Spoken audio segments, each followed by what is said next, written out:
Welcome to Business with the Donnos, where we talk about family, business, and everything in between. I'm your host, Jade Donno, and I'm here with my dad, Paul Donno. And this week's topic is dealing with change. How do you feel about that, Dad? Well, kind of okay-ish. Okay-ish? I don't mind change. You don't mind it? Bit of fun. No, it is fun, but it is hard work. When you're a business owner and you have a team to navigate through change, I think that's quite a challenge, don't you? It is a challenge, but obviously I'd let you have that challenge, and then I'd just sit back and watch the chaos develop. Yep, we'll get more into that because I have a few things to say. Anyways, right. The first thing we want to talk about is what is the difference between planned change and reactive change? That's easy. Planned change, Jade. Reactive change, me. That's simples. Okay, that's not quite what I meant, but that is normally how it works. So I think a planned change could be something that you can plan for, and then something reactive might be, I don't know, that your team member's suddenly off sick and they can't be there anymore, and you have to react quickly to make sure the business is running. Or a particular software provider's really cheesed me off and I've shut it off that day. Yes, which has happened. Yeah, that has happened. So one way not to deal with change properly is, so basically Dad decided he was going to do a whole cost review. That's very beneficial as a business owner to do that. Cut your costs, that's great. However, when cutting the costs, he just decided to eliminate a piece of software that we actually used, and refused to bring it back. To which I had what can only be described as a mutiny against me, who did not close down the software, for an entire year before I put my foot down and got the software back. Oh, is this Receipt Bank that is now Dext? Yes, this is Dext. It was a good decision. It was a terrible decision. Yeah. We'll have to agree to disagree. Although it is a good bit of software and we have got it back and we actually really like it and we're using it a lot. Yeah. But they just put their prices up overnight. That goes back, doesn't it? When a software provider really upsets you by just making that change without any consultation, like changing their name from Receipt Bank to Dext, which in the Urban Dictionary means drunk texting. Just putting it out there. We had to explain that to our clients. That's when we decided to knock it on the head. Yeah. Apart from that wasn't actually the bit of software that you got rid of. What are you talking about? It was the other side of it. It was the bit of software that Dex used to analyse all the figures. Oh, the Dex Precision, as it's called now. Yeah, that's really good. Yeah, exactly. And you just got rid of that one day. Yeah. And we changed softwares to something not as good. I won't name names, but wasn't as good. I think we've changed softwares like 3 or 4 times. And it was just disruptive. We probably cost more time and money in retraining everybody on all the new softwares than if we'd have just kept the one we liked. And guess what we're using now? Dex Precision. We are. And it's really good. It's really good. So when you're changing things, I think it's really important to talk it through. Talk to your daughter if you're in a family business, or son. And make sure it is an informed decision before you do it, especially if you're expecting them to implement the change. Which I think brings me to another point of, if you are making changes or a change, it's really important to bring your team on board. Otherwise you will get this sort of resistance that's coming from me right now. Well, we have to make decisions and live with those consequences. But they can be informed decisions. They can. And I'm not going to say you're right, not to our listener out there. So, but you know I am, because we're back using Dex Precision. We are using Dex Precision, yes. And would it have been better if I'd have talked it through with everybody properly? Yes. Yes. And made a plan to transition over to a new bit of software. And did Dex really care that we'd gone? No. Did I feel better after doing it? Not really. No. So there you go. So it wasn't worth it, was it? No. So in terms of reactive change, I think we've had this the most when we've had sort of a team member leave unexpectedly. That is a reactive change that we've really had to work on, because we give a month's notice, but you have to recruit in that time and, make up for the work in that time. And that's hard. And quite a lot of times we give the month's notice, we ask the person to stay at home as well.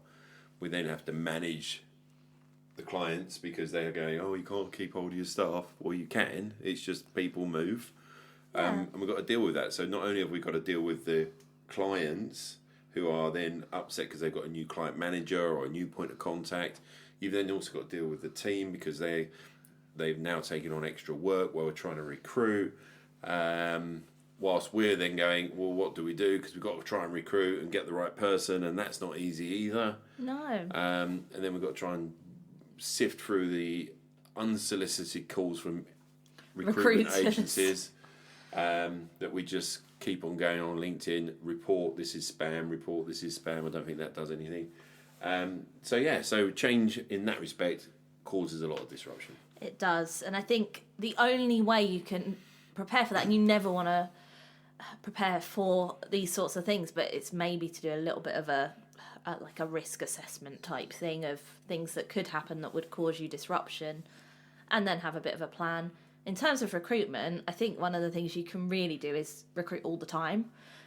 Be getting those CVs in so that if you did get somebody leave that's going to cause you a big hole in your business, because at the end of the day, your team are your people, they are what is running your business, then you've got a bank of CVs ready to go to fill that hole. Also, you want to make your environment the best place to work that you possibly can, so people want to come and work for you, and you can fill that hole easily. I mean, you created a waiting list, didn't you? Which I said wouldn't work. Yep. And what did it do? It worked. Yep. So actually had a waiting list out there, and I think that was a sort of Daniel Priestley idea, wasn't it? Yeah, it was. Yeah, so we created that waiting list, said that we've got a waiting list for people to join us, and actually someone did leave, and we recruited quite quick. Probably to the person that was leaving was quite upset, I think, with that we'd got someone very quick. Yeah. But the waiting list really, really did work. So there's things you can do to help smooth out any reactive changes. But the planned changes, I think, are really important to structure out and make sure you have a plan. Like with our move to the epicenter, that's a huge change for our team and our clients. And we had MailChimps going out. Oh, did we plan that? Yes. I thought it went well. I don't think you planned it. I think you just expected to move out of one building, go into the other building, and everything would just be magic. But it did. That's because you have me, Dad. Oh, okay. I wondered why. And Shay. I have to a big emphasis on Shay. And Katie. So it's because you've got, a team behind you. See? But yeah, it's really, really important to make sure you are planning and that you get the team behind you and really buying into the story of the change. And I say story, but I don't mean like a fictional story, but like the actual why of the change. And that's really important. I think, obviously we've just moved, so we apparently did plan it, which was great because I did move out one week and go in the next week and my desk was working both ends. For me, that was magic. That was great. But, you see in business that a lot of people just don't forecast or look at those plans or do any scenarios. Should something change? What happens if you lose your biggest customer? What happens if someone goes bust on you, and etc. And if you don't plan for those eventualities, then if they do happen, hopefully they don't, then you're kind of a bit of a headless chicken, don't know what to do. You end up borrowing money at stupid rates, which is what's happening out there at the moment. And, that planning for change for your business, I think, is really important. Yeah.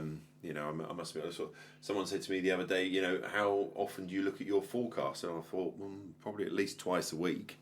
And we look at it for some of our clients at least once a month, and give them the tools to look at it themselves. So I think you're planning for change and looking at eventualities. You're never going to get every eventuality, but at least the big ticket items can go both ways. And that is planning for change in both an operational sense and a financial sense is both really important. And also maybe looking at what's going on environmentally. So like the political changes or the government changes in our case are really important to make sure we know what's going on. Not that anybody can predict what's going on, but keeping on top of that, and also advancements in technology. How do you think that's going to affect you? All of those sorts of changes as well are really important to look at and evaluate how that could affect your business. But even small changes, you can feel like you're getting a bit of resistance from your team, because at the end of the day, people like to be comfortable, safe and secure. So as soon as even a small change comes along, it can be really hard to navigate people unless they understand the why and they feel included. And I think that's really important. What do you think, Dad? Yeah, no, I think exactly the same. Obviously, I don't feel included very often because I'm not. That's such a lie. And then I just sulk. So I have a story. What? I have a story. So we now have one meeting room and then we have 2 meeting rooms we can hire, which is really, really good. They're really, really nice spaces. Anyways, we've got this one meeting room and we've made a meeting room policy that everybody's read, apart from Dad. And then he's moaning that he doesn't know what to do with the meeting room because he hasn't read the policy. And when we tell him to read the policy, he goes, no, I don't want to read the policy. So trying to navigate that change with someone like my father is, people feel sorry for me. It's hard work. I don't know what you're talking about. Yes, you do. Yeah, but you can't book a meeting room for a meeting that's not really that important. It doesn't include a client. You just booked a meeting room and I've got a client coming in or something else. And obviously anything I do is more important anyway. But no, it trumps everything. No, your stuff doesn't trump everyone else's. Apparently not. No. So, yeah, very frustrating. So, in terms of working with family and navigating changes with family, I think making changes that perhaps you haven't discussed with, what would normally be your colleagues, but now is your family, and then you're having to, get the repercussions not only at work but at home. How does that feel, Dad? It feels like I'm bullied. You're bullied? Yes. So you just go, right, I'm doing this, I'm going to change this, what do you think? Yep, okay, no worries, or I don't like it. If I don't like it, then you tell Mum. Mum says to me that I'm being mean, and then we make the change. Seems like good business management on my part. That's the circle of life.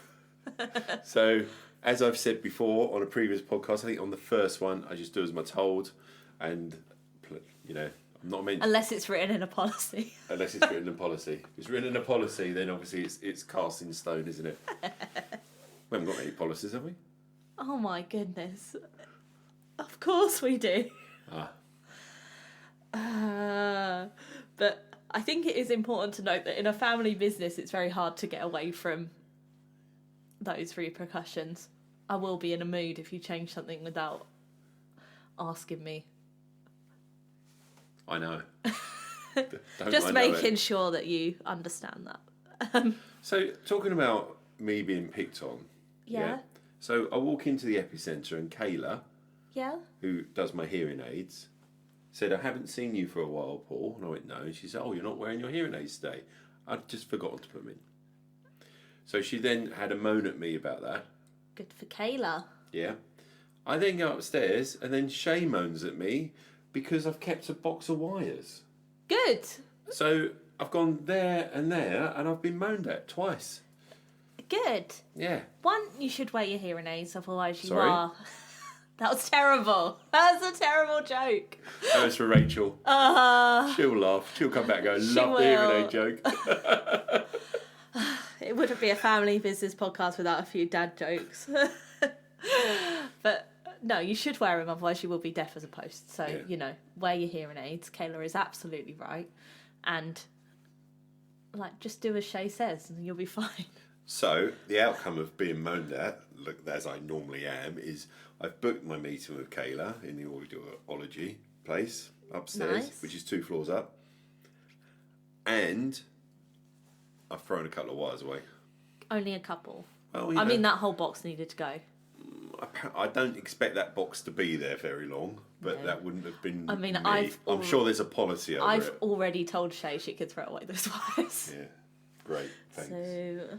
You just wait. There'll be a wire you want for something and you'll go, oh, what was that for? I already found a wire. It was the power lead that goes into the speaker that I knew was in that box. So I sat down, looked through that box, found that power lead. What speaker? Oh, yeah. There's a little speaker that is mine that I can tune my Spotify in and listen to the podcast and share the love. Okay. So, Dad, do you have any tips for people who are wanting to implement a change in their business and don't really know where to start, or they're getting a bit of resistance and they want to know how to properly implement? I think if you're going to implement a change, you implement the change. So you don't look back in anger, as they say. Because if you're going to go in a certain direction, you need to go that way and not dither about it or anything like that. Just go and do it. And then deal with any consequences there might be, but you've obviously gone in that direction for a reason. So that's my biggest thing. I see a lot of businesses which go, oh yeah, we're only going to sell red ones of these. And then they go, oh yeah, but someone wants a yellow one, but we're not going to make much margin on that, and we're not going to actually do a great deal with that. But that yellow one, it keeps them happy, doesn't it? But no, we decided to only sell red ones. So, you've got to stick to your guns. Yeah, and it's also, if you stick to your guns, you need to then be patient with it as well. Yeah, right. I mean, you look at our move to the epicentre. We could quite easily have said, having made the decision, big, bold decision, to come out of Reuben House to go to the epicentre, we could quite easily, a month later, have gone, actually, I think we'll stay where we are. But we made the decision for a reason. Yeah. And we stuck to it. It was been really easy to stay there. Yeah, it would have been. Because we still own 30% of that building. It would have been really easy to stay there. It would have been, but it wasn't the right decision for one account. No, so but it was a big change. It was. It was a humongous change. And I think it shocked a lot of people because of how, Reuben House was lovely, but it doesn't have the same things that the epicentre has that we can be a part of. Yeah, good tips, Dad. I've got some tips as well. So mine is all about communication. You want to communicate the why early, keep communicating it. And with your clients or customers, you need to just communicate your change with all those people as much as you can and be as honest as you can as well, so that people really understand. People are people at the end of the day, so you need to, make sure that people understand on a personal level and keep communicating that why, so people really buy into your change you want to implement. And you also, with your team, you need to make sure that they have a bit of time to process it. Change isn't easy, and some people find it a lot harder than others. So you need to, give them space to have their emotions. And if you have an HR company like we do, who are excellent, you can then use them to give them the space to vent or have any concerns raised that they might need.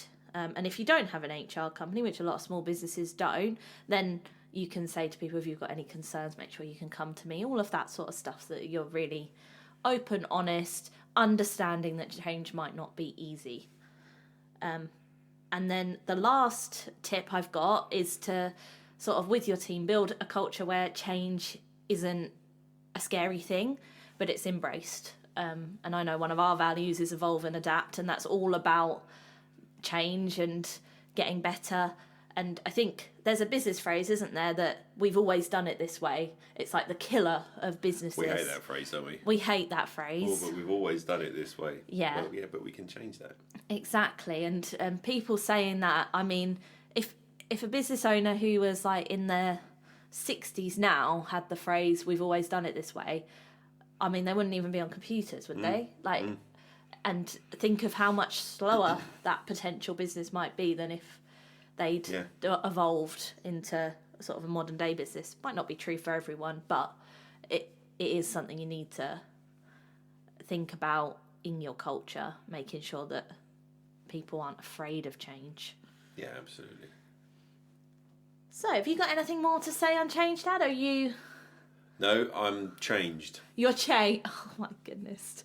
Okay. Right, so again, we've got no guests this week, but we are working on it. If you are a small business owner with a great story or business and you want to come on our podcast and have a little chat, we'd love to hear from you. We're building a waiting list of guests, so just drop me a message and we'll add you to the waiting list. I mean, I think the guests have been great because we've had quite a lot of people saying they want to be a guest on our podcast. Yeah. I think we're going to get our holiday out of the way, aren't we, really? Yes. In reality. So that's in July. And you want some more kit to be able to do the podcast with more than one person. So in reality, our guest appearances won't be until August, September time, will they? No, so we need another microphone. Because at the moment, me and Dad just sort of stand around one because I only have the one. But it's a good one. Oh, yeah, of course it's a good one. It's a really good one. Yeah. But we if we have a guest, I'm not sure they're going to want to be a little trio around this mic. Yeah, indeed. So, yeah, that's why we're building the waiting list. But we have got a nice number of people on there. So, yeah, get on that waiting list. So the next thing is our Unfiltered Minute. So, Dad. Yeah, I've got a big rant this week. Oh, God. Well, it's really, today it's happened. So Katie has to have access to work.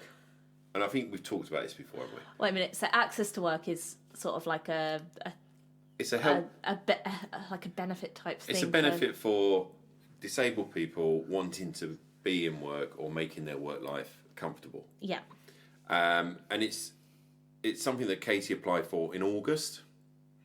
So she's got a couple of adaptations she wants for her wheelchair. Yeah. Which will help her get around the building without having to push it a lot. Yeah. So that will give her more energy to be able to work more.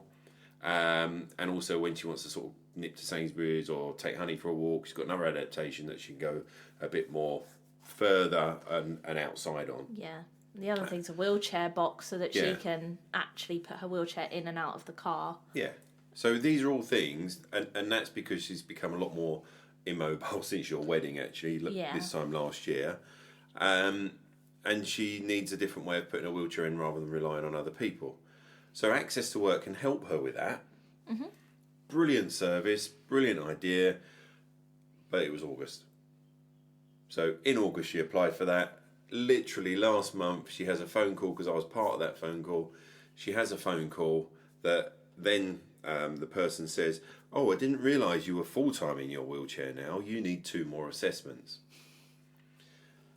And Katie went, oh, right, okay. One of the assessments is going to cost her £200. Yep. Which she won't get back. Which she won't get back, and it can't be offset if the claim goes through. And the other assessment, which was an NHS wheelchair assessment, today.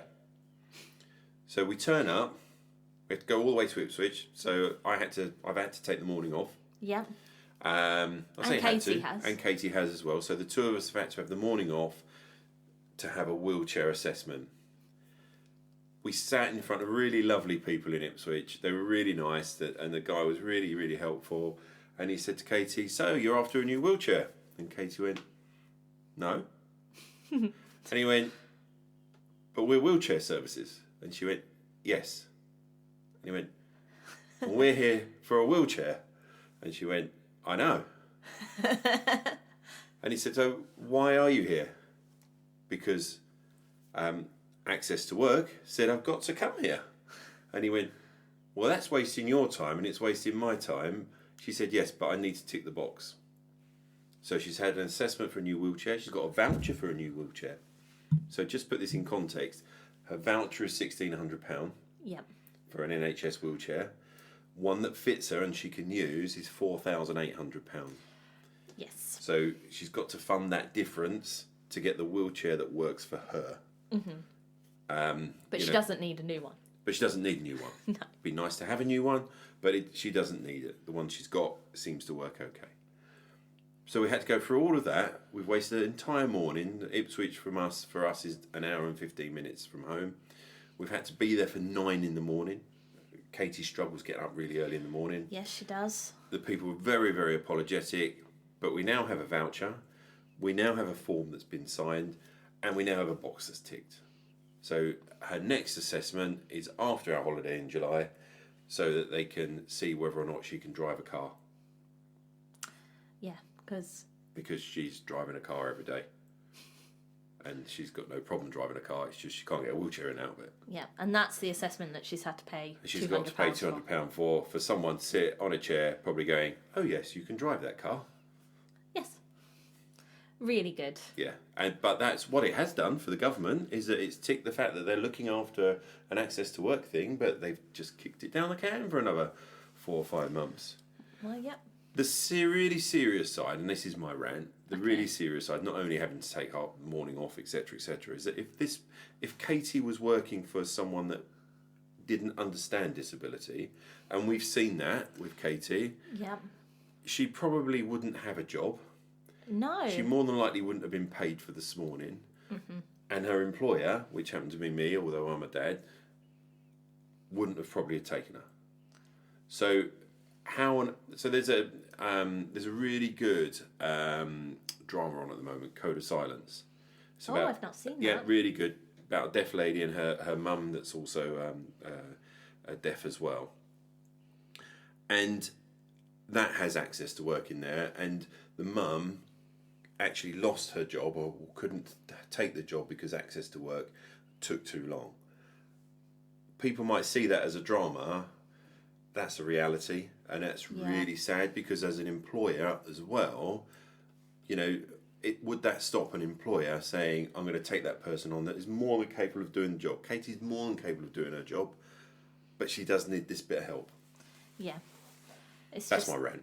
I understand that rant completely, and like little things that we all do and everyone in the office does, and the epicentre have even helped, is Katie can't get in and out of the car by herself at the moment because she has to have her wheelchair taken out, which is why she wants the adaptation.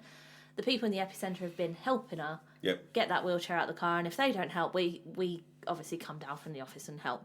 But again, if she was in a big corporate sort of business that maybe didn't have those sorts of values, or maybe the car park was a lot further away, so to get someone to walk, again, she wouldn't be able to have that job. No. And access to work is all about being independent and being able to work with a disability, and because of these lengths of time, it's not actually the reality of what they're delivering. So, get it together, access to work, so that people like Katie can really thrive and work, because I think some people with disabilities feel like they've got a lot to prove, and they'd probably be one of your hardest workers that you absolutely. have. So That's my rant. Yeah, it's a good rant.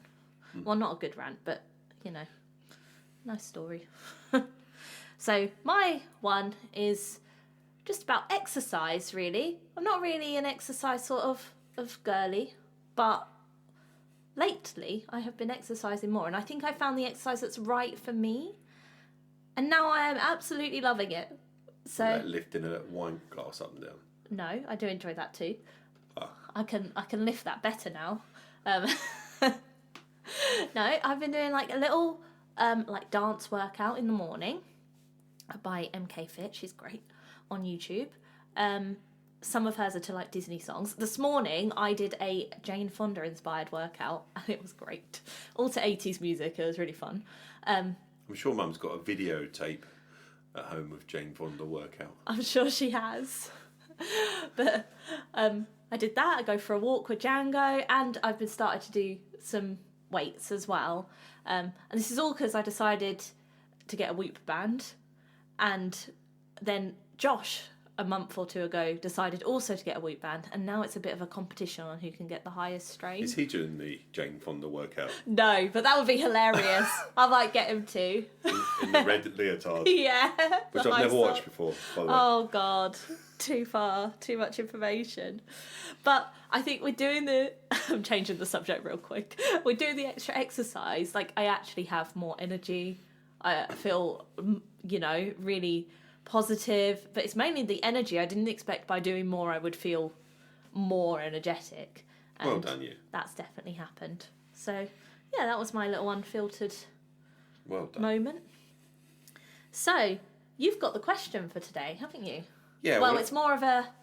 Observation. So I asked this person for a question because they'd mentioned the podcast. And they're actually really enjoying the podcast. Some people don't understand why we're doing the podcast, but a lot of people get a really good value from it. Yeah. So I met this person the other day, and we were just talking about industry insights, etc. And we were talking about this person's stock and what is moving in their industry, what isn't moving in their industry, and just understanding buying patterns. Mm-hmm. And he looked at me and he went, so if I had gone to these industry events, which was I think in podcast 2. Yep. If I'd have gone to these industry events, I might know the answers to these, Paul. And that would really help my business, wouldn't it? And I went, yes. And he walked off. And, were you feeling smug, Dad? well, he did actually say, I can see that smug look on your face, Paul. No wonder he walked off. Maybe I'll find out when my next industry event is. So I think that was quite good, actually. I felt good about that because it meant our podcast was actually getting through. Helping someone. It was helping someone, and it reinforced what we teach our clients in the background. So I think that will that has actually inspired this person, and I'll look forward to hearing what his industry is doing in the future and now. Yeah, that would be quite exciting, especially if he's not done it before. It'd be interesting to know what's going on in that. A lot of people don't see the value of it. Yeah. And I think we did have a good chat. We had a bit of a laugh over it as well, and I had a very smug look. But a lot of people don't see the value because it's a day out. You lose a day's worth of, if you're in the service industry, you're losing a day's worth of chargeable time. Yeah. If you're in retail, you might have to shut your shop or anything like that. So there's a big investment, as we have said. Yeah. But the value that you can then give to your customers, to your clients, etc., is huge. Just by attending. I will be pressing this person, and I know they're going to listen to this podcast, and I know next week when I go and see them, they're going to go, yeah, okay, thanks for that. But I've not mentioned his name. No, fair enough. But they'll know who they are. They know exactly who they are. Cool. Alrighty then. Well, is there anything else you want to say? This week? No, I can't believe it's June. No, me neither. So we have planned the year out from a financial forecast point of view, etc., and we've added in what this change is, but I cannot believe this is June. We're on forecast, which is good. We're on track. Yep. So looking forward to the next half of the year. Yeah, crazy how time flies.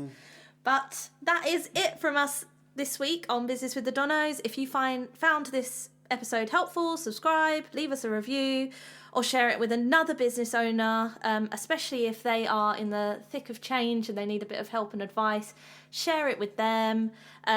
Please share with us any positive thoughts that you have or any questions that you have, so that we can really understand what all of our listeners are wanting and needing. And again, don't forget, if you have got a question for our podcast, please let me know so that I can add it into next week's episode.